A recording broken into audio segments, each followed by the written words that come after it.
Assalamualaikum warahmatullahi wabarakatuh. Selamat pagi dan salam sejahtera bagi kita semua.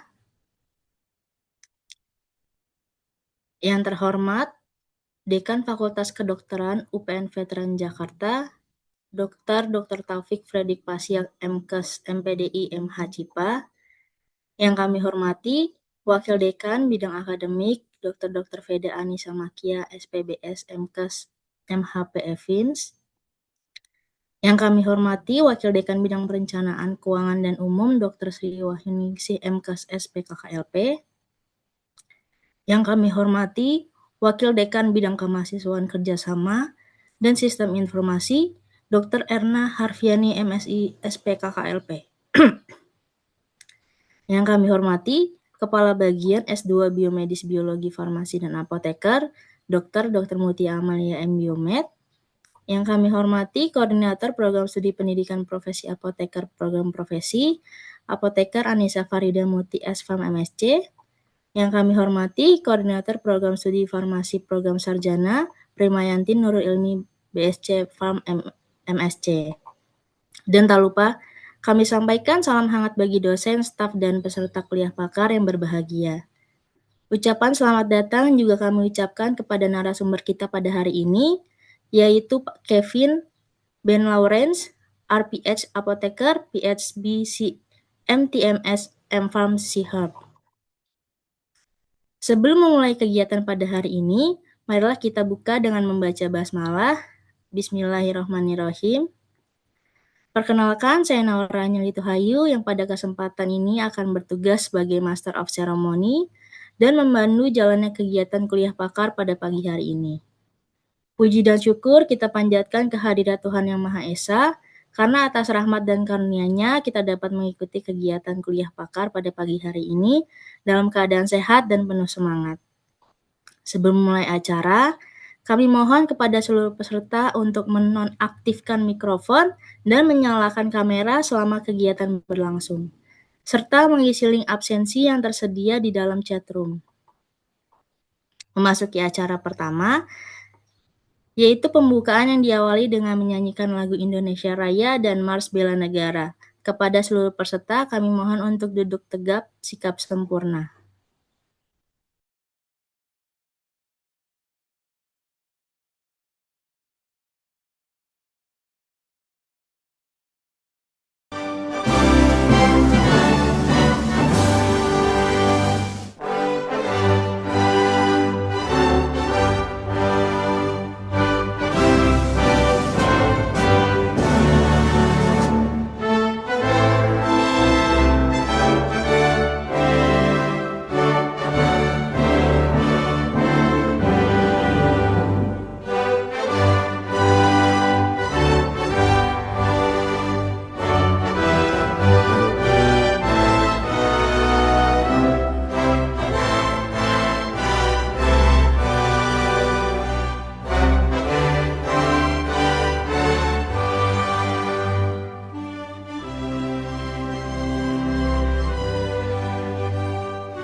Terima kasih.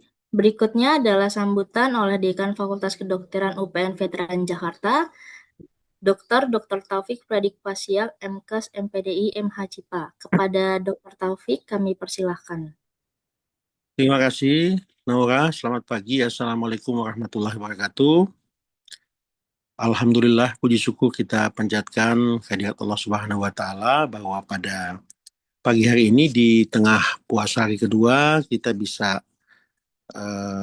berkumpul melalui Zoom ini untuk melaksanakan satu webinar yang menurut hemat saya sangat menarik terkait dengan reorientasi apoteker ya atau setidaknya secara umum farmasi.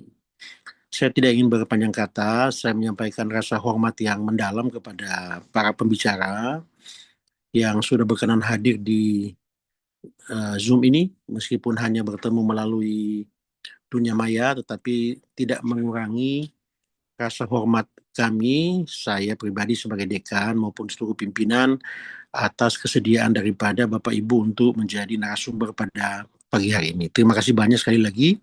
Semoga kehadiran ini akan memberikan manfaat yang besar. Saya menyampaikan beberapa hal terkait dengan tema webinar pada kali ini. Kita telah mengalami satu masa yang cukup panjang, di mana obat itu selalu terkait dengan sektor industri. Ya. Kita tidak menutup mata bahwa industri obat tumbuh sangat luar biasa dalam semua lini. Ya, dalam semua tempat, dalam semua wilayah itu, industri obat adalah salah satu industri yang sangat besar.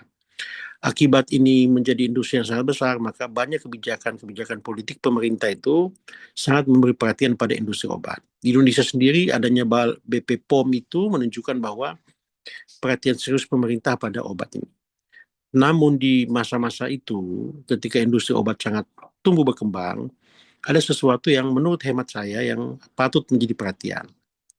Bahwa apoteker itu yang semula adalah sebuah profesi yang luhur yang melihat obat lebih dari sekedar benda mati yang dimasukkan dalam tubuh manusia, apalagi merupakan satu produk industri yang berkaitan dengan sektor finansial, satu hal yang telah membangun suatu paradigma yang hampir-hampir salah jalan, seolah-olah bahwa obat ini adalah satu-satunya cara atau satu-satunya jalan untuk memperbaiki kehidupan manusia, membantu atau menjadi pendamping daripada para dokter. Ini suatu paradigma yang tidak sepenuhnya salah, tapi saya menangkap kesan bahwa ada semacam disorientasi daripada eksistensi luhur daripada para pelaku, ilmuwan, intelek, praktisi terkait dengan obat. Dalam hal ini adalah apoteker atau secara umum saya sebut dengan farmasi. Makanya di banyak kepala, isi pikiran daripada sarjana farmasi atau apoteker itu adalah obat sebagai industri. Akibatnya yang dipikirkan selama ini dalam pendidikan profesi atau farmasi secara umum ataupun dalam praktek sehari-hari, orang melihat keterkaitan apoteker seolah-olah sebagai bagian daripada suatu sektor ekonomi yang memainkan peran yang sangat penting. Nah, dengan tema pagi ini bahwa kita berorientasi pada pasien, maka hemat saya kedudukan seorang apoteker itu naik sangat tinggi. Karena dia sekarang tidak lagi berorientasi pada ada tersedia atau tidaknya obat, tapi dia mulai memainkan peran penting dalam sembuh atau tidaknya pasien. Kita tahu bahwa kita belajar bersama ya, baik di profesi dokter maupun di profesi apoteker atau sarjana umumnya kedokteran farmasi, kita mengenal yang namanya farmakokinetik maupun farmakodinamik. Bagaimana obat memengaruhi tubuh dan bagaimana tubuh memengaruhi obat. Saya kira dengan orientasi pada pasien ini, maka apoteker itu memiliki tugas yang jauh lebih berat. Dia kini tidak hanya berhadapan dengan obat sebagai benda mati, industri yang monetize yang luar biasa, tapi dia kini berhadapan dengan manusia benda hidup yang melihat kehidupan ini lebih dari sekedar soal benda, tetapi kehidupan manusia yang sangat utuh. Menurut saya ini suatu reorientasi yang luhur, yang luar biasa, yang bagi UPN sendiri adalah suatu kewajiban moral untuk membawa orientasi ini. Makanya memang selalu saya sampaikan di prodi farmasi untuk meskipun kalian berhubungan dengan obat, tapi ingat baik-baik, benda atau sarana atau wahana yang akan obat bekerja itu adalah tubuh manusia. Ya, bukan bekerja di obat itu nggak bekerja di pohon, nggak bekerja di batu-batu, nggak bekerja di mobil, dia bekerja di tubuh manusia. Maka mempelajari tubuh manusia itu dalam kaitan dengan interaksi obat sesuatu yang sangat vital. Kalau pada zaman dulu drug oriented itu kita sifatnya reaktif terhadap obat, maka pada patient oriented itu kita justru diminta untuk lebih proaktif, lebih mengarah pada manusia secara utuh. Manusia ini apa namanya makhluk yang tertinggi yang kan Tuhan. Oleh karena itu, ketika reorientasi dalam bidang kefarmasian atau apoteker ini kepada pasien oriented, maka ini suatu hal yang sesungguhnya menjadi marwah atau eksistensi paling umum atau paling utama dari semua profesi kesehatan termasuk di bidang farmasi apoteker. Oleh karena itu memang saya berharap ya, saya minta kepada teman-teman apoteker atau siapapun yang terlibat dalam acara ini untuk mengubah cara pandang untuk memandang obat itu lebih dari sekadar benda mati yang ditakar dengan nilai-nilai dosis yang kemudian kita kapitalisasi jadi duit. Kita harus memandang obat itu sebagai sarana atau alat barangkali boleh kita katakan begitu untuk menyejahterakan hidup manusia lebih daripada sekedar menyembuhkan. Makanya Anda apoteker sekarang kalau bicara tentang obat Anda harus berbicara dalam konteks manusia. Tidak hanya soal produk obat itu sendiri, dosis, kemasan, preparat sebagainya. Anda harus berbicara dalam konteks manusia. Kalau Anda sudah masuk ke wilayah itu, maka profesi kita itu jadi mulia. Dan apoteker itu bukanlah apa namanya subordinan dari dokter, enggak.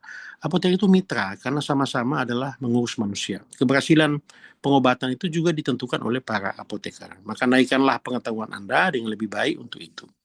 Saya kira ini barangkali sambutan saya. Saya sangat menghormati, menghargai ini. Terima kasih banyak panitia dari prodi farmasi dan dari prodi apoteker. Teristimewa kepada para narasumber. Dengan mengucap Bismillahirrahmanirrahim, acara pada pagi hari ini saya buka dengan resmi. Bismillahirrahmanirrahim. Assalamualaikum warahmatullahi wabarakatuh. Waalaikumsalam. Baik, terima kasih kepada Dr. Taufik atas sambutan dan pembukaan acara pada hari ini. Acara berikutnya adalah foto bersama. Kami mohon kepada seluruh peserta untuk menyalakan kamera.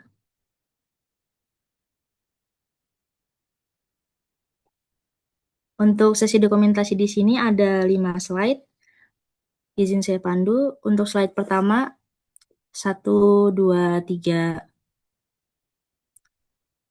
Untuk slide kedua, 1, 2, 3. Slide ketiga, 1, 2, 3. Slide keempat, 1, 2, 3. Dan slide kelima, 1, 2, 3. Baik, sesi dokumentasi sudah selesai. Sebelum memasuki sesi materi, izinkan saya membacakan CV moderator yang akan memandu jalannya diskusi pada hari ini.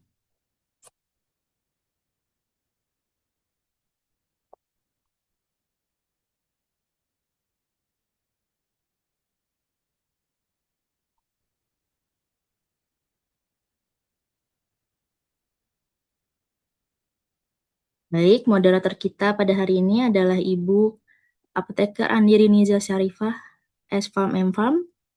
Beliau lahir di Jakarta pada tanggal 15 Juni 1993.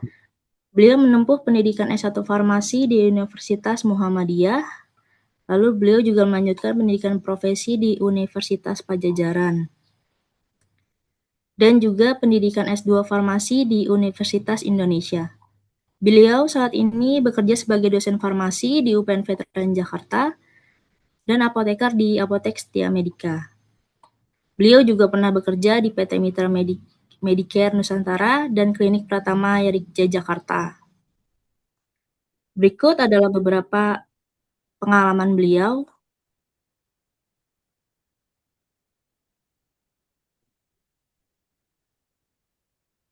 Berikut ada beberapa penghargaan dan juga publikasi.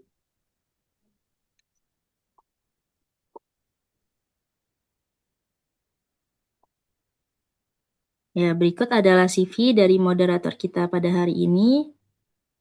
Selanjutnya, sesi materi akan dipandu oleh moderator.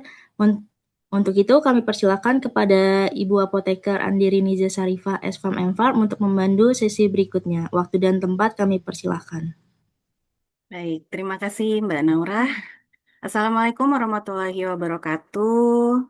Selamat pagi dan salam sejahtera untuk kita semuanya. Perkenalkan saya Andiri sebagai moderator pada pagi hari ini yang akan membantu kuliah pakar pada pagi hari ini.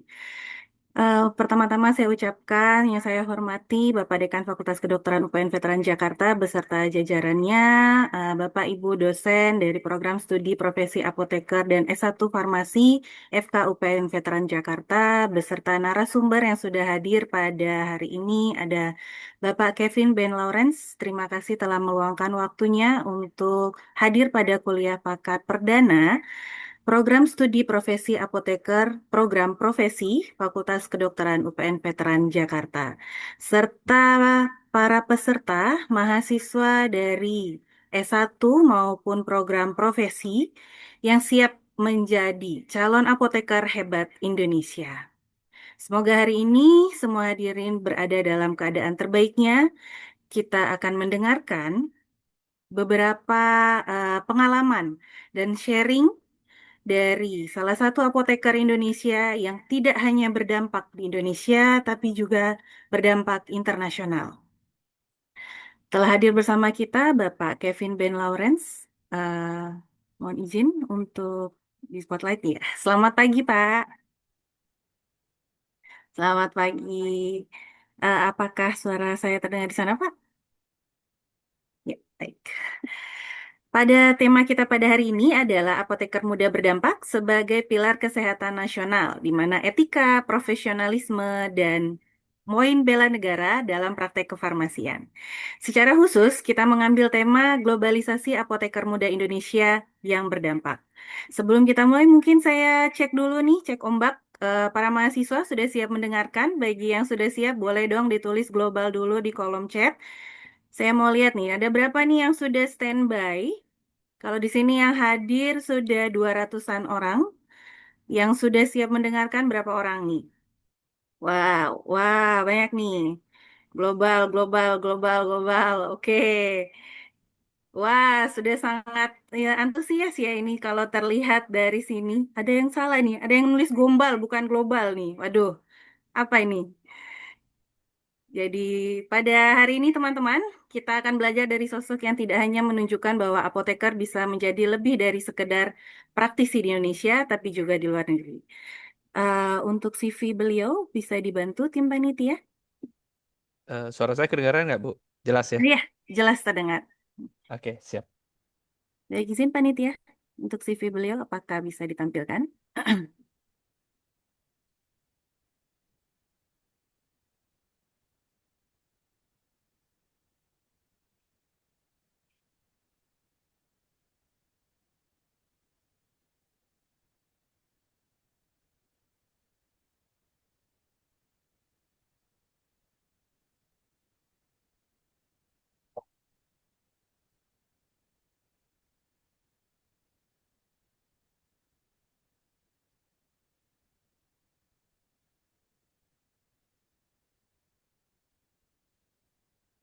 Baik, berikut adalah CV dari narasumber kita pada pagi hari ini. Bapak Kevin Ben Lawrence, ini banyak sekali lisensi beliau ya. RPH, EPT, PH, BCMT, MS, MFARM, CHERP, CMT. Beliau menjalani pendidikan dari National University of Singapore dan juga Universitas Pancasila di Indonesia. Jika dilihat dari working experience-nya, terlihat ini banyak sekali dan sampai saat ini masih aktif pada berbagai kegiatan kefarmasian, baik itu di Indonesia maupun internasional. Saat ini beliau terafiliasi juga dengan FIP, di mana FIP ini adalah salah satu pengembangan dari apoteker baik itu di Indonesia maupun di ASEAN, dan ada juga di tingkat internasional.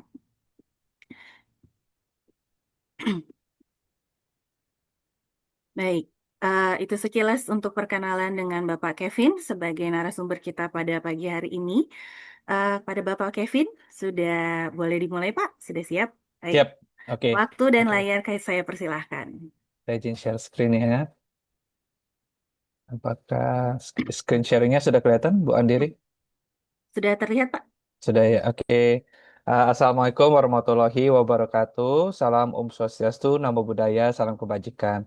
Yang saya hormati eh, Fakultas Fakultas Kedokteran UMP, terus para jajaran pemimpin, terima kasih semuanya sudah memberikan saya peluang untuk hari ini dan pada mahasiswa-mahasiswa junior-junior saya yang ke depannya jadi teman sejawat, mari kita melakukan sesi yang interaktif hari ini. Nanti dalam presentasi saya mungkin saya akan ajak bukan hanya saya berbicara tapi juga tanya jawab ya, supaya teman-teman bisa tahu bahwa peluangnya seorang apoteker itu di mana. Oke. Ya. Untuk sebelumnya kita mari buat satu pertanyaan awal dulu ya untuk icebreaker gitu ya. Nih, ini ada 4 perusahaan. Satunya perusahaan glukometer, Panasonic Healthcare, Essentia Diabetes Care dengan produknya Contour. Di Indonesia juga tersedia. Satu perusahaan lagi MRT Jakarta. Satu perusahaan lagi rumah sakit yang sangat terkenal di Singapura ya. Mount Elizabeth Hospital Group ya atau IHH. Satu lagi QS World University Ranking. Mungkin teman-teman tahu, oh yang ini yang bisa membuat ranking nomor berapa ya. Misalnya kayak NUS di World University Ranking tuh nomor 8 di seluruh dunia. Itu alma mater saya. Nah, dari empat perusahaan ini, apa kesamaan dari perusahaannya gitu. Ayo teman-teman bisa komen ya di uh, 1, 2, atau 3 gitu ya. Menurut teman-teman apa? 1 terkenal, 2 mempunyai pemegang saham yang sama, 3 tidak tahu.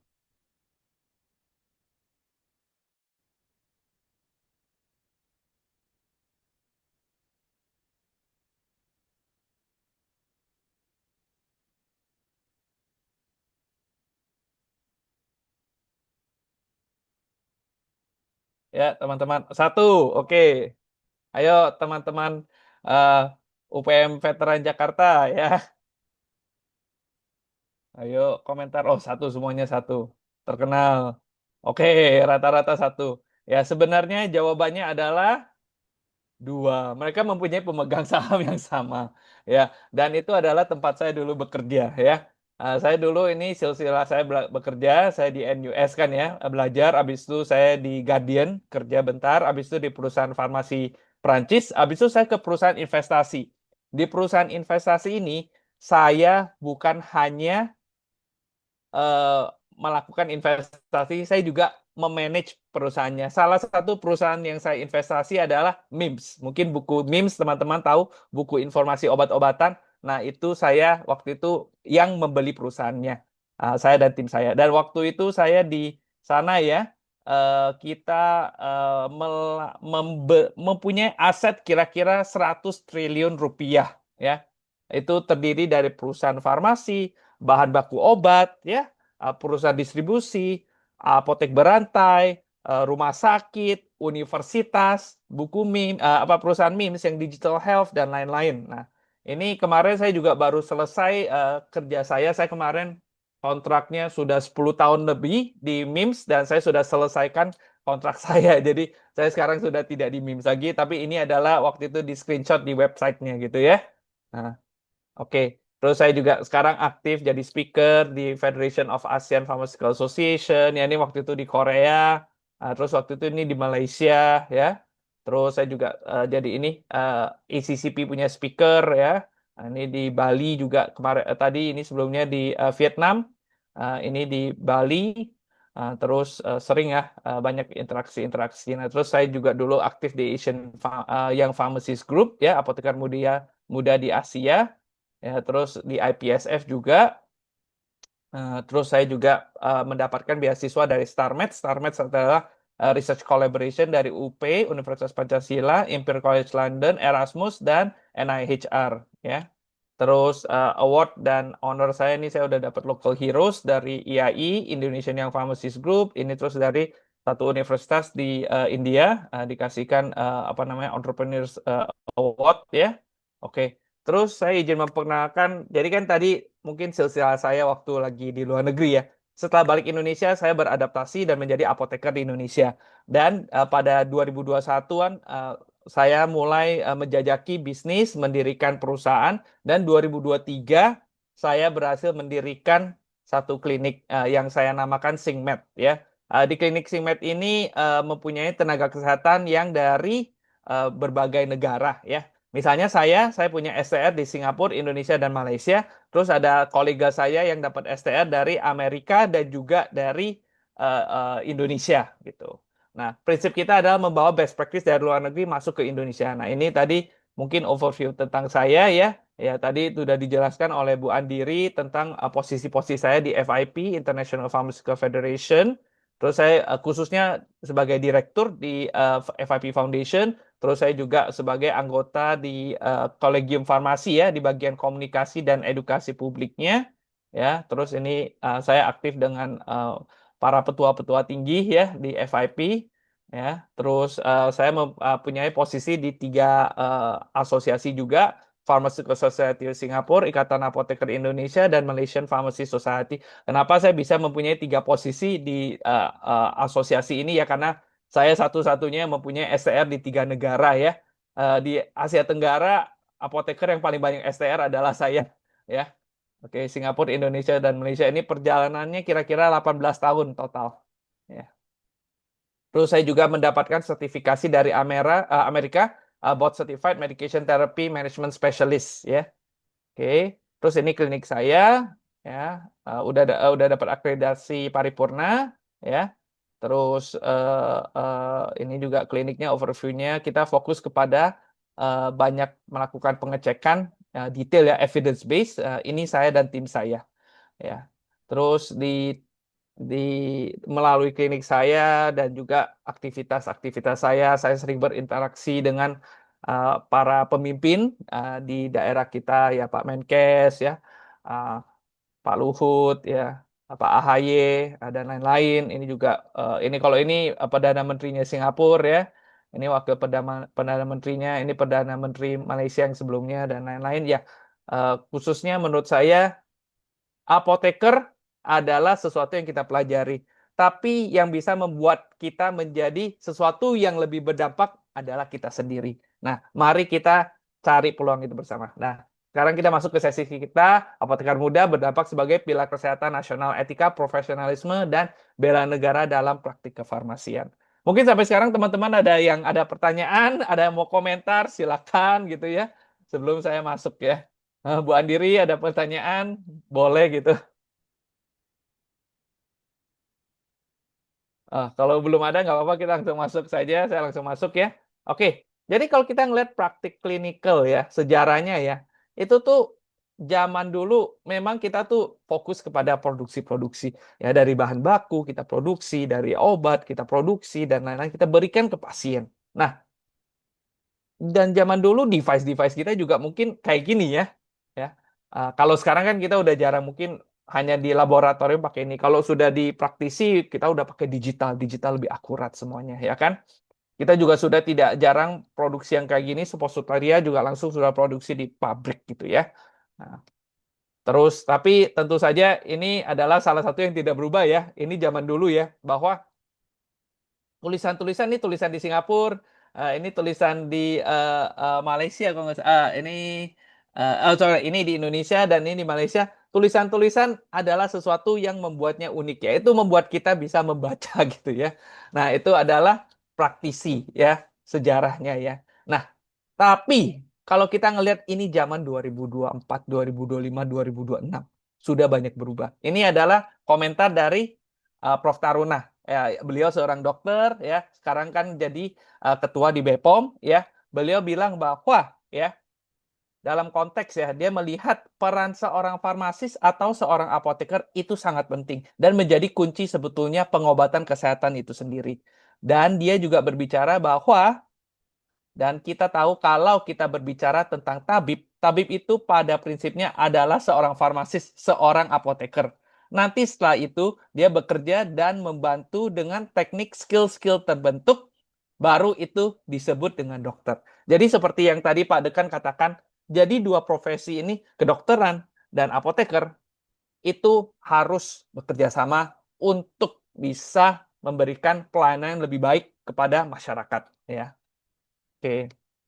Nah, apoteker sendiri menurut aku, kalau kita ngelihat dari unsur pekerjaannya, kita tuh seperti Michelin Star Chef di industri kesehatan dan farmasi. Karena kenapa? Kita banyak bisa melakukan produksi, kita banyak melakukan sesuatu yang unik-unik, ya. Nah, kalau kita lihat lagi secara global, ya, apakah tugas apoteker itu hanya menghitung tablet? Kita ngelihat ini begitu kompleks, ya. End consumer di sini, hospital pharmacy di sini, apoteker di sini kalau pelayanan. Tapi sejujurnya, apoteker apakah hanya bisa di pelayanan? Tadi dari tempat saya praktisi ya, teman-teman bisa lihat, saya di industri farmasi, di apotek berantai, Guardian, dan juga di perusahaan investasi. Dulu saya bekerja di perusahaan yang mempunyai semua jalur-jalur ini ya, dari raw material, dari apa? Apakah apoteker bisa di perusahaan bahan baku obat? Sangat bisa. Ya, apakah apoteker bisa di perusahaan excipient? Bisa. Melakukan material testing, API production dan lain-lain? Bisa. Drug testing, semuanya bisa. Perusahaan farmasi, research development, bisa. Ya, packaging, semuanya bisa. Distribution center, ya, PBF, bisa nggak apoteker? Bisa. Ya, tenaga farmasian, apoteker semuanya bisa di sini. Di wholesaler dan lain-lain, itu adalah gambar komplit dari profesi apoteker. Jadi pelayanan hanya satu sisi. Tapi pelayanan penting karena obat yang kita berikan harus mempunyai dampak yang baik. Nah, tapi nanti di PPT saya juga akan menceritakan tentang pengalaman saya ya yang dipertanyakan oleh teman sejawat gitu ya. Oke, nah pada faktanya apoteker bukan hanya tenaga kesehatan. Ya, tenaga kefarmasian itu adalah penjaga mutu terapi, penjaga kepercayaan publik, dan bagian dari pertahanan bangsa.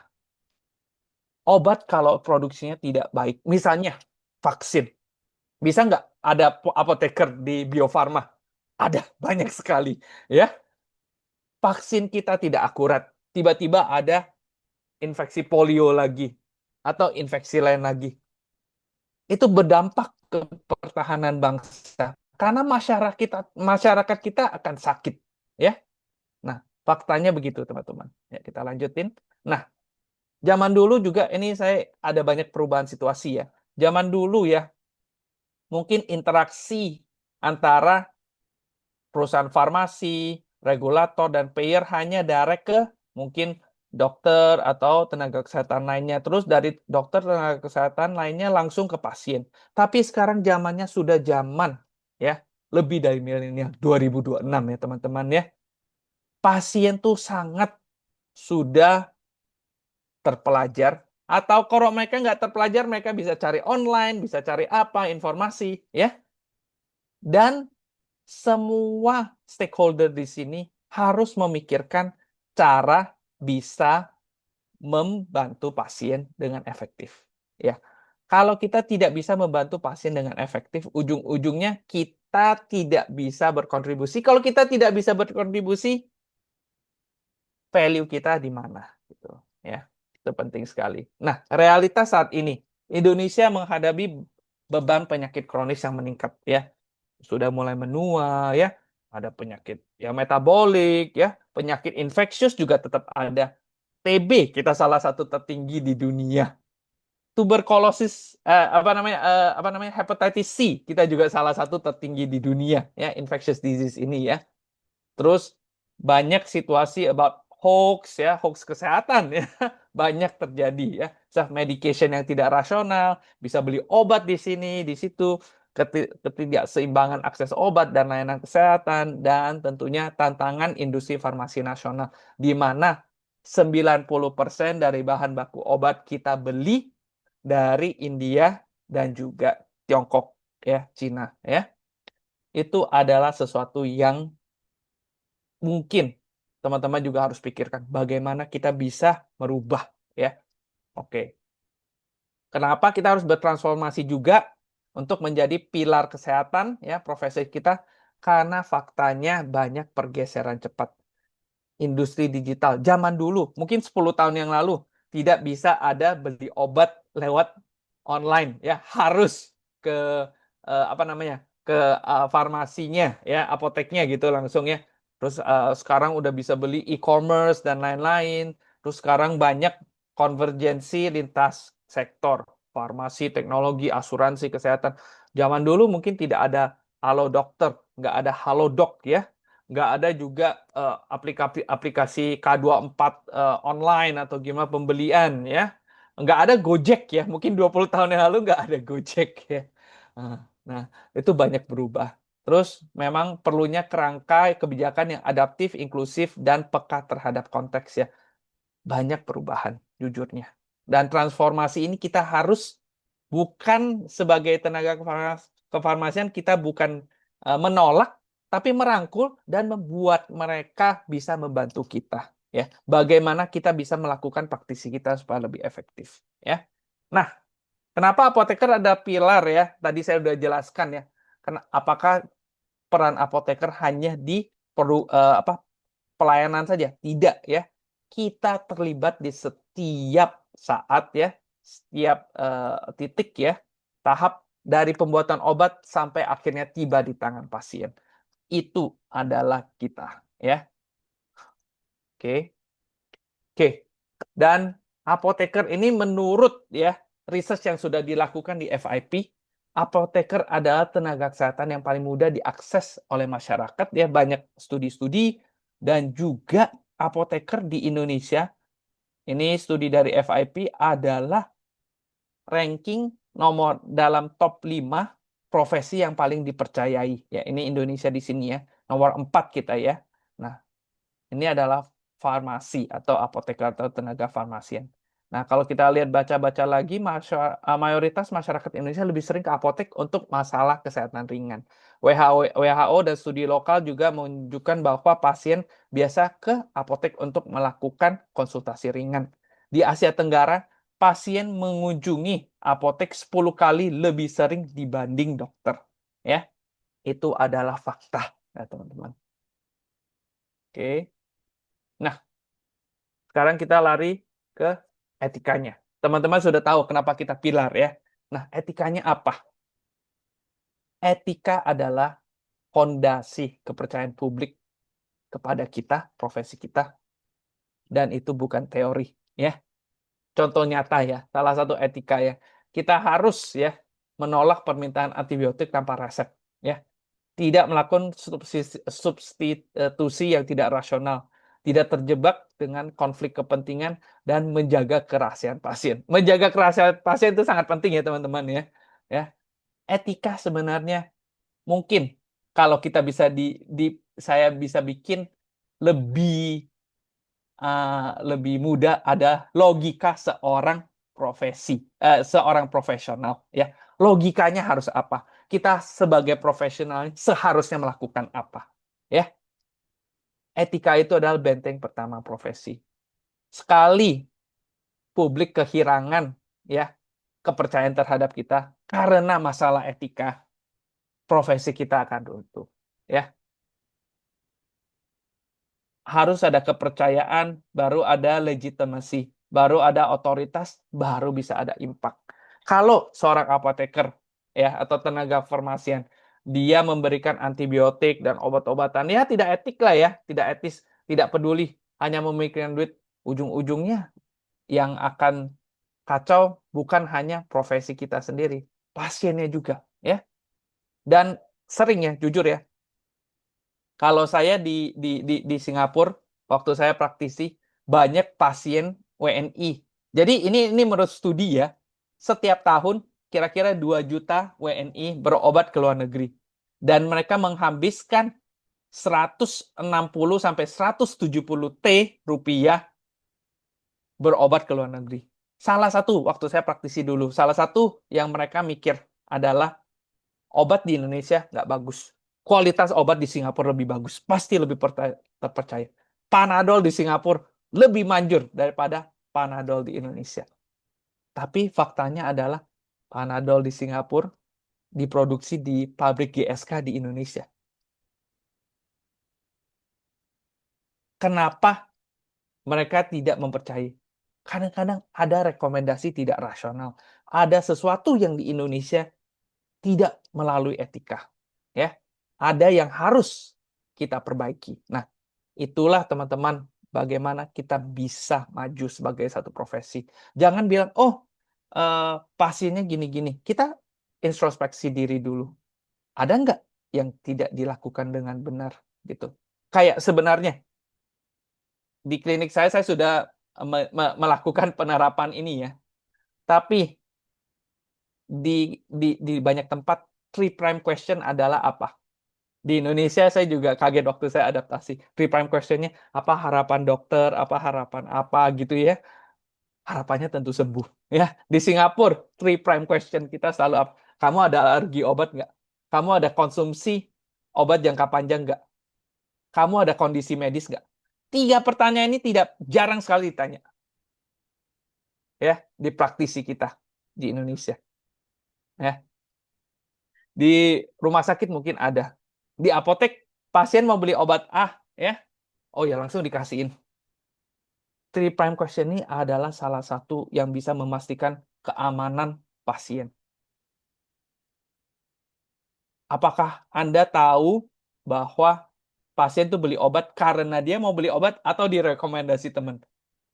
Adalah pasien yang bilang, saya mau beli Amoxan karena saya udah makan saya 1 tablet enak perasaannya.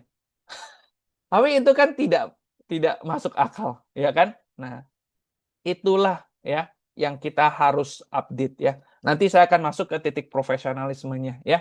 Jadi profesionalisme dari STR ke leadership. Jadi punya profesionalisme itu bukan apa? Bukan sekedar punya STRA, punya SIPA, datang kerja tepat waktu.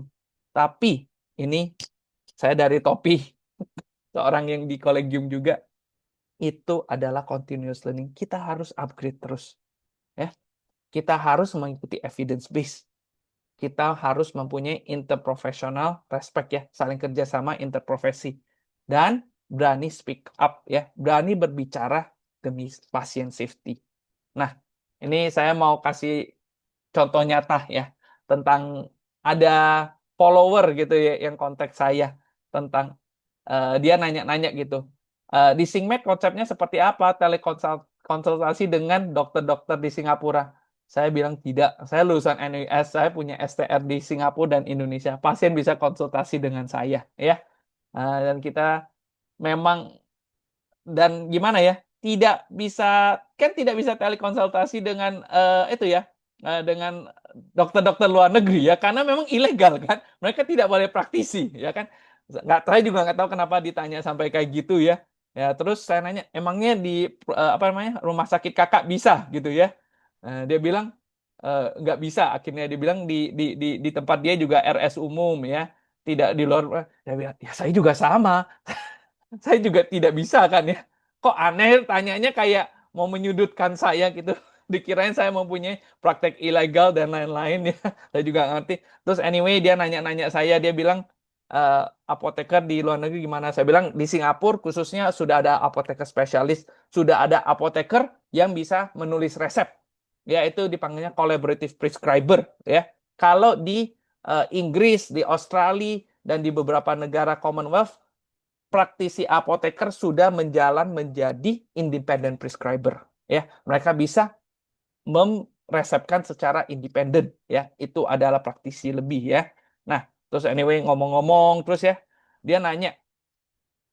Dia bilang dia bilang di salah satu konten saya berlagak seperti dokter ya.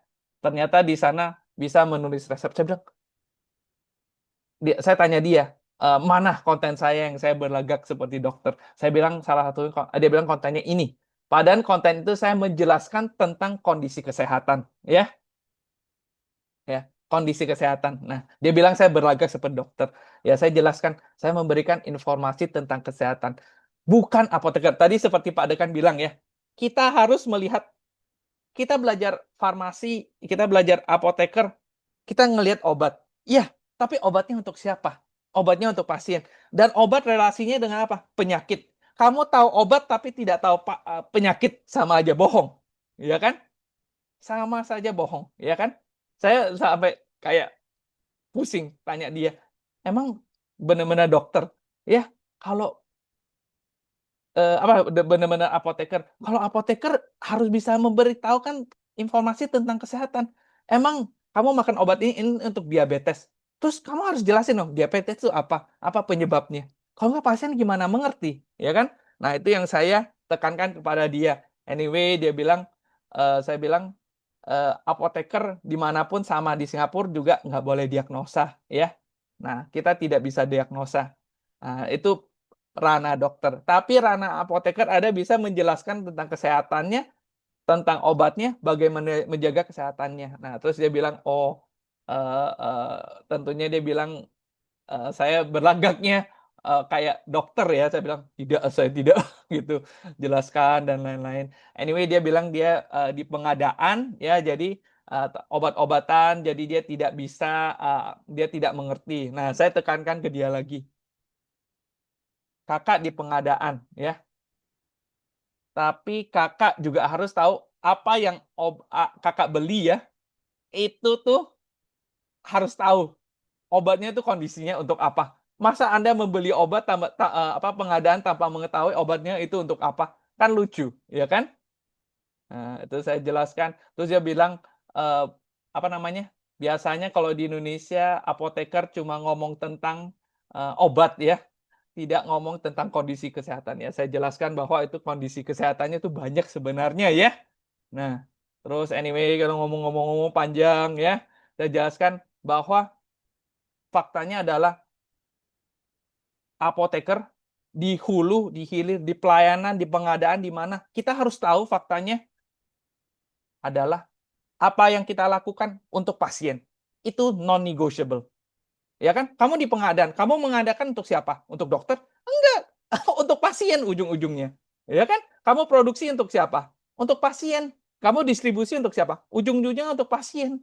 Ya, itu yang kita tidak bisa boleh lupakan. Anyway, ini agak panjang ya ceritanya, begitulah. Jadi sebenarnya peran apoteker itu banyak, ya. Peran apoteker begitu banyak, ya. Kita harus memikirkan profesionalisme kita. Tentu ada faktor komersial, ya. Tapi dengan adanya faktor komersial itu tidak boleh menurunkan tingkat keprofesionalisme kita. Tidak boleh Anda bilang, saya tuh di pengadaan, saya tuh di produksi, saya tidak tahu direct atau indirectnya. Ujung-ujungnya, kalau kita ngomong, kamu di produksi, kamu produksinya harus bahan yang berkualitas dong, supaya pasiennya bisa benefit, ya kan?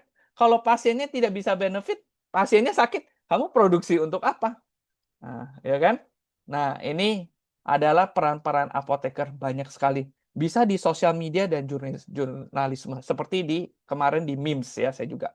Production marketing juga bisa. Non-profit industry, pharmaceutical company, non-profit ya juga bisa, ya. Di informasi dan teknologi, di pemerintahan, di consulting, ya. Di ambulatory care, entrepreneurship, banyak, ya. Semuanya bisa, ya. Pengetahuan kita ambil dari universitas adalah pengetahuan. Tapi kita juga tetap harus on job training, self improvement dan lain-lain, ya. Dan ini ujung-ujungnya yang 3 pilar ini, ya, yang membuat, ya, siklus knowledge, skill dan attitude. Attitude itu penting, ya. Kalau tidak, kita tidak ada attitude untuk self improvement terus, itu akan berdampak ke knowledge kita. Nggak ada knowledge akan berdampak ke skill kita, ya. Jadi siklusnya balik lagi. Makanya sekarang ditetapkan harus ada berapa SKP, harus perbaharui. Kalau SIP-nya tidak aktif, ya, berarti kamu harus UKOM kembali dan lain-lain. Itu penting, ya. Nah, terus kita langsung ke sedikit leadership ya. Semua orang ya tidak bisa menjadi seseorang yang baik pada langsung sesaat. Semuanya perlu waktu dan edukasi. Menjadi apoteker juga begitu. Awalnya, apakah saya pernah memikirkan saya akan balik ke praktisi? Tidak. Saya awalnya di praktisi, lari ke industri, lari ke investment, dan akhirnya lari ke praktisi lagi. Nah, semua orang berbeda perjalanannya, ya. Nah, kita sendiri pasti ada leadership. Dari kepemimpinan kita pasti ada di diri kita. Salah satu, kalau kita ngomong, saya tidak ada jiwa kepemimpinan, ya. Tapi waktu kecil kita sudah bisa nangis untuk instruksi orang tua. Saya lapar. Anda memimpin orang tua untuk memberi Anda makanan, ya kan? Nah, itu sebenarnya ada unsur kepemimpinan pada semua orang, ya. Tapi apakah itu akan di-develop, itu belum tahu. Dan tentu saja leadership itu banyak makna, ya. Banyak-banyak makna sekali. Nah, leadership style juga banyak ya. Ada yang top down. Saya maunya gini, ya kamu harus ikutin ya. Nah, ada yang beda ya gitu. Semuanya beda. Apakah jadi seorang kenapa ini penting ya? Karena untuk menjadi tombak negara, menjadi pilar negara, kita harus bisa memimpin ya, memimpin pasien kita ya. Ada pasien yang suka dikasih tahu, "Oh, kamu makan gini aja, kamu dengerin gitu-gitu." Ada yang mau diskusi. Semuanya berbeda, kita harus bisa berubah style kita. Nah, tentu saja selain itu Anda juga harus mengenali diri sendiri. Kadang-kadang kita tidak mengenali diri sendiri. Pernah ada yang banyak ya mungkin junior, "Pak, saya ingin jadi kayak Bapak," gitu. Faktanya Anda tidak bisa jadi saya juga tidak bisa jadi Anda. Tapi Anda bisa menjadi sisi Anda yang terbaik, ya. Nah, bagaimana cara mengetahuinya? Anda bisa melakukan beberapa testing-testing. Nanti testing-testing saya akan share di grup ya, di WA chat supaya di Zoom chat supaya kita bisa diskusi ya, Anda bisa mengenali. Nanti saya juga akan share sosmed saya, teman-teman bisa kontak saya, bisa chatting ya. Oke. Nah, komunikasi secara manusia ya, ini juga penting ya. Tadi kan unsur kenapa kita harus jadi pilar dari mana profesional. Apa yang bisa membuat kita jadi begitu? Satunya leadership, satunya komunikasi. Kita komunikasi secara manusia. Ada pentingnya bahwa kita harus melihat kalau pasien tidak kita tidak dilayani dengan kontak mata, tidak dilayani dengan facial expression yang baik, mereka gimana? Mereka juga merasa, ini apotekernya bermasalah banget sih, nyebelin banget sih. Ya mungkin itu juga terjadi ya. Komunikasi bisa penting sekali ya. Dan cara komunikasi faktanya adalah lebih dari 90% itu non-verbal, non-spoken words ya. Jadi kita kadang-kadang berkomunikasi dengan pasien, kita harus menggunakan tonality, body language, dan lain-lain supaya pasien bisa mengerti, ya. Oke. Nah, respons tubuh ya. Jadi kadang-kadang kalau pasiennya diberikan stimulus, apotekernya galak, wah nanti pasiennya malah takut ya. Nah, itu pun mungkin bisa terjadi ya. Nah, jadi semuanya pasiennya sendiri waktu mereka sakit, mereka pasti sudah worried ya. Aduh, saya gimana penyakitnya? Yang kita harus bisa komunikasikan kepada mereka adalah apoteker di sini kita bisa membantu Anda. Don't worry. Ya, we are here to help. Tenangkan dia dulu baru bisa kita jalankan. Nah, terus tentu saja ada emosional response yang kita harus bisa manajemen dengan si pasiennya. Ya, ada subjektif, ada psikologikal, ada behavior ya, tabiat dan lain-lain semuanya mempunyai fakta-fakta yang unik sendiri. Nah, tentu saja kita harus bisa manajemen ajarin pasien bagaimana manajemen stres ya. Nah, itu mereka kalau ke trigger. Nah, itu juga kita harus manajemen sendiri. Karena kita di pelayanan ya. Jadi kita harus bisa diskusi dengan mereka. Communication ya intinya penting sekali. Nah, ini adalah mungkin kata-kata yang paling penting dalam ini slide yang tentang komunikasi. Tanpa komunikasi tidak ada relasi ya. Kalau tidak ada kehormatan, nanti tidak ada cinta, ya. Kalau tidak ada kepercayaan, tidak ada alasan untuk melanjutkan, ya. Relasi kita dengan pasien itu kadang-kadang begitu unik, ya. Harus ada komunikasi, baru bisa ada relasi. Harus ada kehormatan. Kita harus hormat kepada pasien supaya pasien hormat kepada kita. Kita harus mempercaya pasien dan pasien harus mempercayai kita supaya relasinya bisa jalan terus, ya. Oke. Tentu semuanya proses feedback, ya. Nah, jadi kadang-kadang kalau pasien memberikan situasi A, kita harus merespons dengan respons B atau bagaimana, itu semuanya kita adalah proses, ya, umpan balik supaya komunikasi kita lebih efektif, ya. Dan tentu saja kita harus kenali stakeholder kita. Nah, kalau universitas stakeholdernya siapa? Perusahaan, ada siapa gitu, ya, ada pasien dan lain-lain, semuanya adalah yang kita harus kenali, ya. Karena stakeholder ini yang bisa membimbing kita menjadi pilar yang kuat, ya. Kita tidak bisa melakukannya sendiri. Oke? Tentu saja hidup itu seperti maraton, bukan sprint, ya, bukan lari, ya. Anda harus pelan-pelan. Jadi kadang-kadang Anda kalau sprinting terus Anda nanti capek, jadi burnout. Jadi Anda harus pelan-pelan jogging, ya, enjoy, ya. Dan feedback itu adalah sarapan untuk champion, umpan balik, ya, supaya kita bisa self improvement. Jadi kadang-kadang kalau selalu waktu saya event atau lain-lain, saya pasti selalu tanya, Bu, ada masukan untuk saya nggak? Saya ingin tahu, ya, apakah saya cukup? Nah, pembicaranya jelas atau enggak? Nah, itu semuanya umpan balik. Jadi kepada teman dekat Anda, ya. Kalau kita mau jadi pilar, apakah kita langsung bisa jadi pilar? Kita juga harus minta masukan supaya kita bisa lebih baik, ya kan? Oke. Dan terakhir, ya, ini adalah kata-kata dari Thomas Jefferson. Thomas Jefferson ada presiden ketiga dari Amerika, dia hidup 200 tahun lebih yang lalu. Dia bilang, apabila Anda mau sesuatu yang Anda tidak pernah punyai, Anda harus melakukan sesuatu yang Anda tidak pernah lakukan, ya. Anda melakukan sesuatu yang sama terus, ya. Kalau di farmasi, dalam produksi kita harus melakukan sesuatu yang sama terus supaya produksi obatnya sama. Tapi untuk hidup Anda, agar kita bisa menjadi pilar, ya, kita harus melakukan sesuatu yang berbeda. Karena kita sudah melakukan sesuatu yang sama seperti ini, profesi kita masih belum maju terus. Makanya kita harus berubah supaya bisa membawakan profesi kita ke tingkat lebih tinggi lagi, ya. Dan mungkin 3 komitmen untuk apoteker muda yang di sini, ya, dari Universitas Veteran, ya. Ini bahwa tidak melanggar etika, ya, walaupun ada tekanan. Ini Anda harus kuat, ya. Dan kedua, tidak berhenti belajar, ya. Kalau kita berhenti belajar, itu Anda skill-nya akan turun, ya. Anda harus self upgrade terus.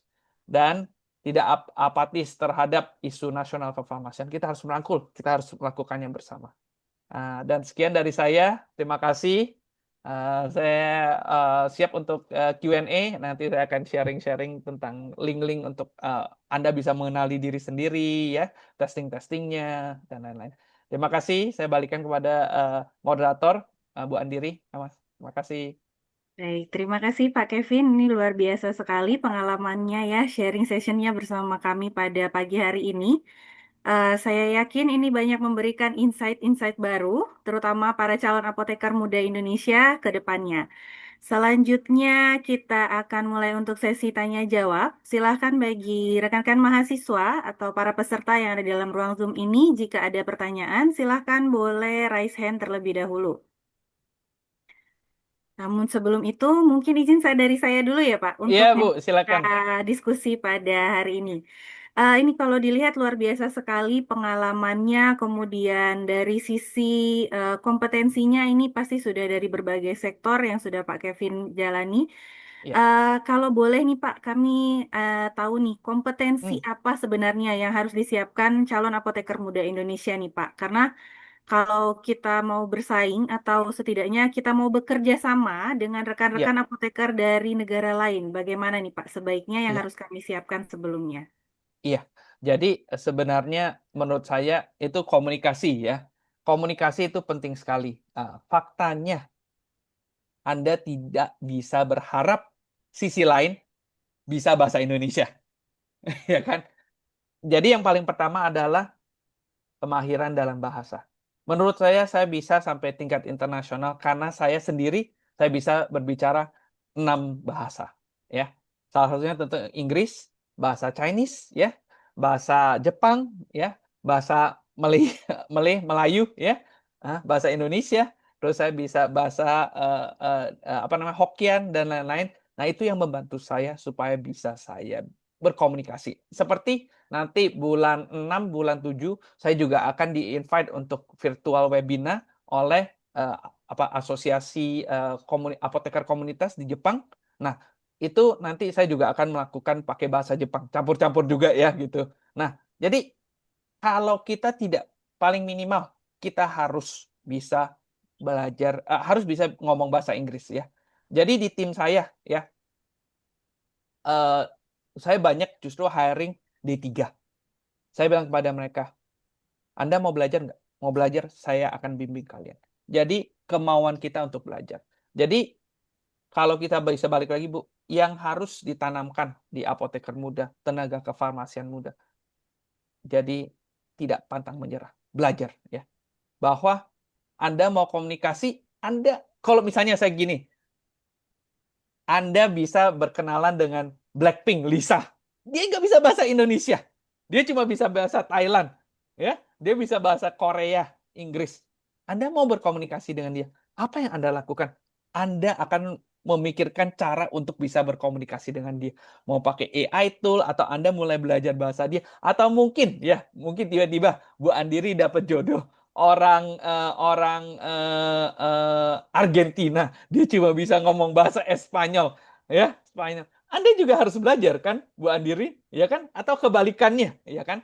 Jadi faktanya, kalau Anda merasa ini prioritas, Anda pasti akan melakukan segala sesuatu untuk memberdayakan diri Anda sendiri. Baik, berarti ini komunikasi ya, kemampuan untuk Komunikasi, berkomunikasi adalah salah satu poin yang paling penting. Betul benar. sekali ya, Pak. Jadi Dan kalau juga memang hard skill-nya ya, hard skill, ya. Jadi kalau kita mau sukses pasti selalu ada dua hal. Satu soft skill adalah mungkin cara pemikirannya, ya. Hard skill-nya apa?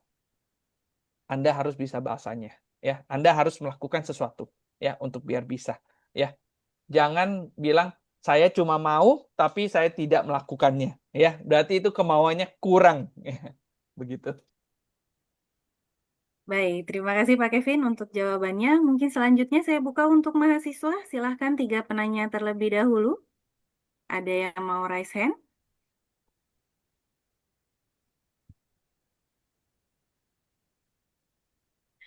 Baik, izin ini Michael Valentino sudah raise hand terlebih dahulu. Ya. Ya, silahkan Mike. Baik, terima kasih banyak Bu Andiri atas kesempatannya dan terima kasih juga untuk Pak Kevin yang materinya ini sangat-sangat membangun diri saya untuk mengembangkan diri saya untuk jadi lebih baik. Terima kasih. Jadi sebenarnya saya izin bertanya terkait ini, Pak. Kira-kira bagaimana sih kita bisa menjaga profesionalisme kita ketika kita ngadepin tekanan dari pihak eksternal maupun internal yang berpotensi itu mempengaruhi keputusan kita dalam bidang farmasi ini. Kayak misalnya kalau di pihak internalnya itu, misal kita lagi diminta oleh atasan untuk memasukkan tanda tangan di resep gitu. Tapi nanti kita bakal dikasih kayak imbalan sesuatu gitu. Dan posisi kita Kalau kayak juga gitu Anda kontak ke kolegium dan ke konsil. Itu kita bisa bantuin. Ya, yang gitu-gitu perlu dikasih tahu. Karena sekarang sudah dibangun konsil, sudah dibangun kolegium itu untuk menjaga faktor yang kayak gini. Ya. Yang kami yang sekarang aktif di kolegium dan lain-lain itu semuanya tidak ada gajian. Ya, kami di sini tuh mau berbakti dan banyak orang yang memang mau berbakti, melakukan sesuatu yang benar daripada melakukan sesuatu dengan benar, ya. dan melakukan sesuatu yang benar kepada siapa? Ujung-ujungnya karena kita di industri kesehatan, kita harus melakukan sesuatu yang benar untuk pasiennya. Ya. Jadi balik lagi, kita mungkin konteksnya banyak ya Pak Michael ya, bahwa mungkin ini sini mungkin itu ya, memalsukan dan lain-lain. Kalau Bapak merasa tidak bisa itu, Bapak konsultasikan kepada seseorang yang Bapak bisa percayai, ya. Mungkin kalau Bapak tidak mau, belum ada yang dipercaya, bisa ke keluarga dulu. Ini bagaimana? Iya kan? Jadi sesuatu, atau mungkin kalau mau ada apa, bisa kontak ke saya. Saya sangat happy ya untuk bisa berdiskusi ya. Ujung-ujungnya yang akan berdampak kepada profesionalisme satu hal atau lainnya, pasti dari kolegium kita atau konsil kita bisa memberikan, oh harusnya bagaimana, etiknya bagaimana, ya. Memang sudah ada etiknya, ya. Kalau itu tidak etik, Anda boleh melaporkan, silakan, ya. Baik, Pak. Terima kasih banyak atas jawabannya yang sangat membantu, Pak. Iya, terima kasih, Michael. Baik, selanjutnya izin tadi pertanyaan dari tim panitia yang sudah dikumpulkan di kolom chat. Baik, pertama ada pertanyaan dari Miss Primayanti. Informasi terkait apoteker independent prescriber di luar negeri ini menarik sekali. Saya memiliki beberapa pertanyaan. Menurut Pak Kevin, apakah hal tersebut dapat direalisasikan di Indonesia dan prospeknya seperti apa? Kemudian yang kedua, hal apa yang menginspirasi sehingga bisa menjadi registered farmasi di berbagai negara? Dan apakah berbeda dari negara satu dan negara lainnya? Dan yang terakhir adalah pembeda antara register farmasi di Indonesia dan negara lainnya kira-kira apa nih Pak? Iya, siap, Pak Dery. Jadi pertanyaan pertama dulu ya, independent farmasi bisa direalisasikan di negara lain karena tadi ada faktor ya. Ingat nggak? Harus ada learning dulu, baru ada knowledge, baru ada skill ya, pembelajaran. Nah, di luar negeri hard skill, farmasi skillnya si seorang apoteker sangat tinggi. Dan untuk menjadi independent prescriber memang harus ada ujian. Ya. Collaborative prescriber di Singapura pun perlu ada ujiannya. Nah, faktanya adalah kalau tidak di Indonesia, menurut saya sekarang masih belum bisa direalisasikan karena hard skill kita masih banyak peluang untuk di upgrade gitu ya, hard skill kita. Nah, pernah ada satu mahasiswa tanya saya ya waktu saya di event Isma Farsi, dia bertanya, Pak, saya mau tahu pengetahuan yang update tentang farmasi. Bagaimana saya bisa mencari? Saya tanya dia, biasa Anda caranya pakai apa? Dia bilang saya pakai Google. Anda pakai apa? Bahasa apa carinya? Dia bilang pakai bahasa Indonesia. Ya kalau Anda mencari semua informasi dengan ranah bahasa Indonesia, yang Google akan tarik ujung-ujungnya adalah sesuatu dari bahasa Indonesia. Ya kan? Di seluruh dunia, bahasa yang paling banyak digunakan untuk medis adalah bahasa Inggris.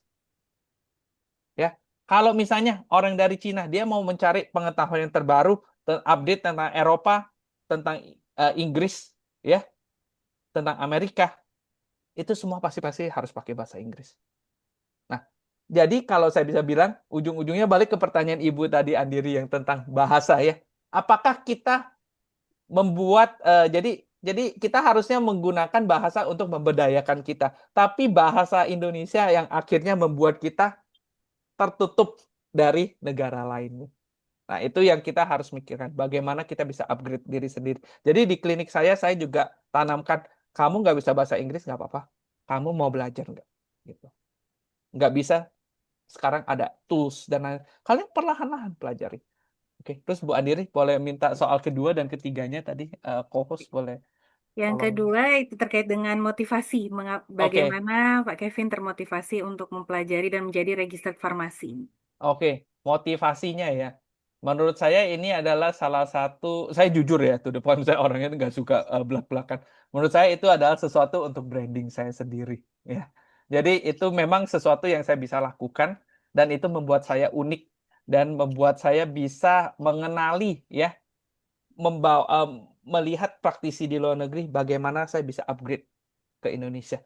Mengambil pengetahuan sana sini, oh compare dengan Indonesia. Kalau saya hanya saya dengan Indonesia saja, saya mungkin tidak bisa melihat, oh ternyata luar negeri kayak gini, ternyata di sana kayak gini, ya kan? Sekarang saya sudah ada STR di sana, saya bisa melihat luar negeri kayak gimana, dan baru saya compare, oh ternyata kayak gini toh. Nah, ya, itu adalah salah satu motivasi saya sendiri. Itu membuat saya unik dengan cara pikiran saya sendiri. Ya, terus pertanyaan ketiga tentang perbedaan ya register pharmacist di luar negeri. Ya kalau kita bisa bilang Singapura sama sama Malaysia tuh jajahan Inggris. Cara berpikir mereka lebih kayak Commonwealth ya. Cara SOP-nya dan lain-lain. Kalau kita banyak masih Belanda sekali gitu stylenya. Ya, Ya, dari sisi dasarnya ya Pak, berarti memang benar. sudah dari awal sedikit ada perbedaan gitu yang kemudian Iya, harus selalu di-upgrade setiap waktu. Seperti itu ya benar. Pak. Iya, Kemudian ini ada satu pertanyaan di kolom chat Pak dari Miss Nadia Rizali. Jika iya, dalam dunia nyata di mana tuntutan pekerjaan kita sebagai apoteker bertentangan atau bertolak belakang dengan prinsip etika profesi, namun kita tidak bisa keluar dari lingkaran tersebut, bagaimana sikap yang iya, kita lakukan terhadap hal tersebut? iya. Jadi jujur saja, ya ini kadang-kadang mungkin bisa terjadi ya. Di sini Anda harus memikirkan ya. Pertama, apa yang membuat Anda stuck tidak bisa keluar? Apakah Anda diri sendiri atau ada faktor lain? Karena saya masih belum tahu ya konteksnya. Itu nanti Bu Nadia bisa jelaskan saya lagi, itu saya ada sosmed saya, tinggal kontak saya chat, nanti kita bisa diskusi lebih dalam. Nah, jadi kadang-kadang yang tidak membuat oke, kalau saya sudah kerja di satu tempat gitu, pasti kalau mungkin saya mau keluar atau mau pindah, saya kan ada banyak pekerjaan dulu ya, misalnya saya mungkin dulu kan saya dulu kerjanya nah ini misalnya ya, oke, saya pindah dari Guardian ke perusahaan farmasi Servier. Salah satu alasan terbesar adalah karena ada dua faktor ya. Satu push, satu pull. Ya, push adalah sesuatu yang mendorong saya keluar dari Guardian. Pull adalah sesuatu yang menarik saya ke Servier ya. Push factor adalah di Guardian sendiri saya tidak suka rasanya saya stuck di satu tempat saja. Saya tidak suka setiap hari saya ke apotek, saya kerja. Ada orang yang dia suka stabil. Kalau saya sukanya, saya enjoy kalau pasien datang bisa komunikasi. Tapi saya tidak suka ranah saya jalan ya, cuma di daerah apoteknya saja. Saya sukanya keluyuran. Jadi kadang-kadang istri saya marah saya, kamu tuh keluyuran terus, kapan balik rumahnya? gitu ya. Tapi memang saya personality saya kayak gini ya. Nah, terus pull factor saya ke Servier, lucu ya, jujur ya. Saya mendapatkan offer kerja dari National Sales Manager-nya waktu di event Guardian. Jadi si Servier sponsor satu SKP lah, event SKP di Guardian ya. Dikasih makan, dikasih apa. Terus saya nggak dengerin talk-nya. Aduh, males banget sih. Aku keluar makan deh. Keluar makan, ketemu si National Sales Manager. Boy, kamu lagi ngapain? Ngomong-ngomong, kamu mau datang interview nggak? Boleh, boleh, boleh. Langsung diajak interview. Dia nungguin saya. Sampai saya selesai kontrak saya di Guardian, baru saya dapat kerja. Dia tunggu saya gitu. Nah, jadi ada dua faktor, push and pull-nya gitu ya. Nah, kalau ke Bu Nadia sendiri ya, menurut saya, kalau Anda tidak bisa keluar, apakah push factor-nya kurang kuat atau tidak ada pull factor yang membuat Anda mau keluar dari sana? Gitu, ya.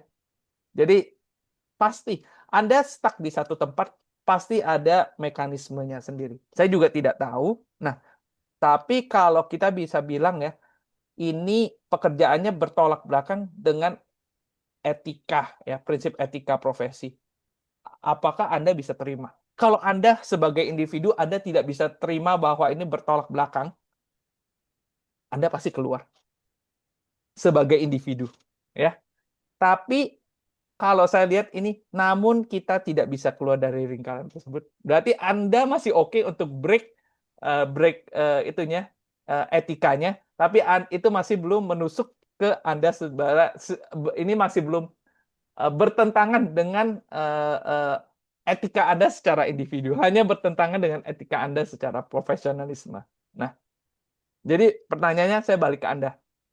Apakah Anda benar-benar mau keluar?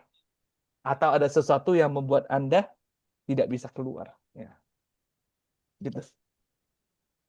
Baik, terima kasih untuk jawabannya, Pak. Selanjutnya ada satu pertanyaan lagi. Siap. Ya. Dari Rina Putri, menurut Pak Kevin, apa tantangan terbesar apoteker muda saat ini dan bagaimana cara kita sebagai calon maupun apoteker untuk menghadapinya? Silakan, Pak. Iya.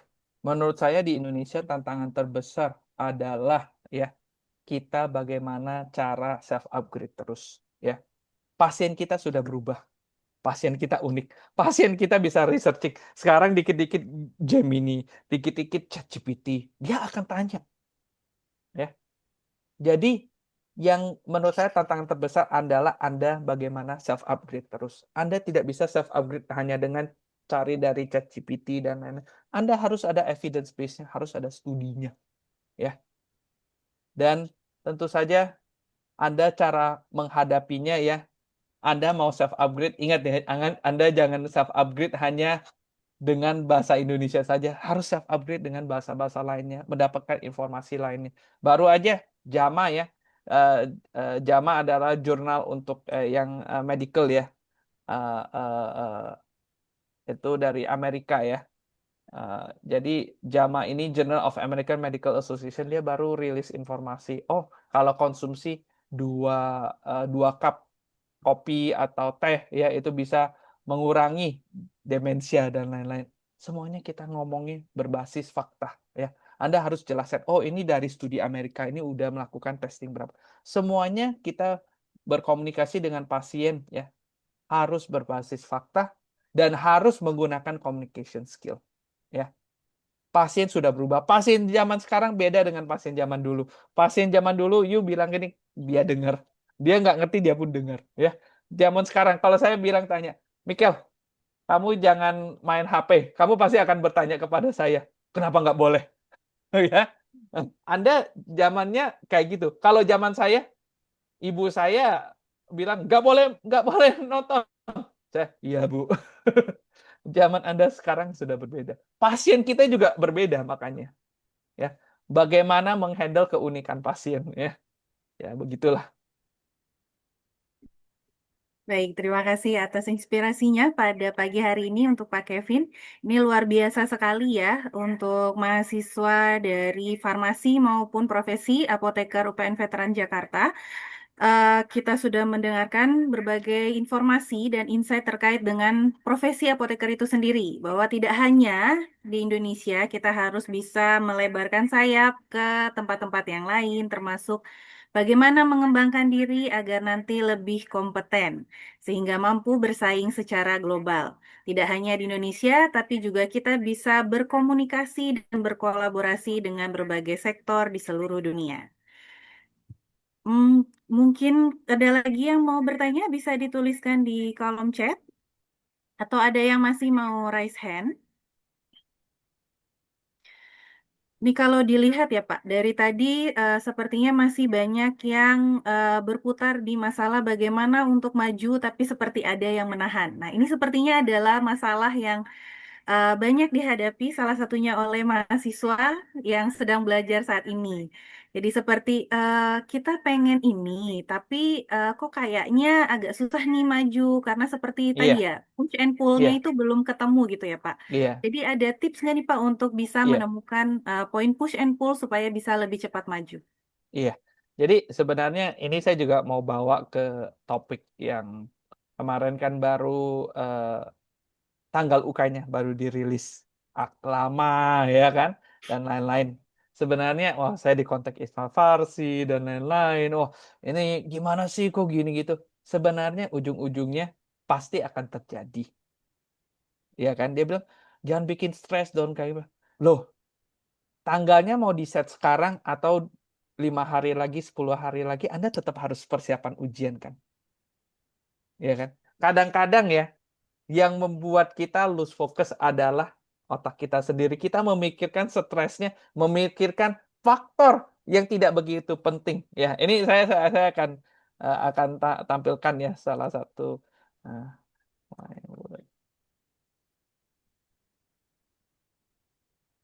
Ini adalah dari salah satu apa ya? Salah satu ini ya. Oke, kelihatan screen saya ya. Ini ya. Jadi mungkin kalau kita langsung ke sini. Nah, do you have a problem? Semua orang ada problem ya.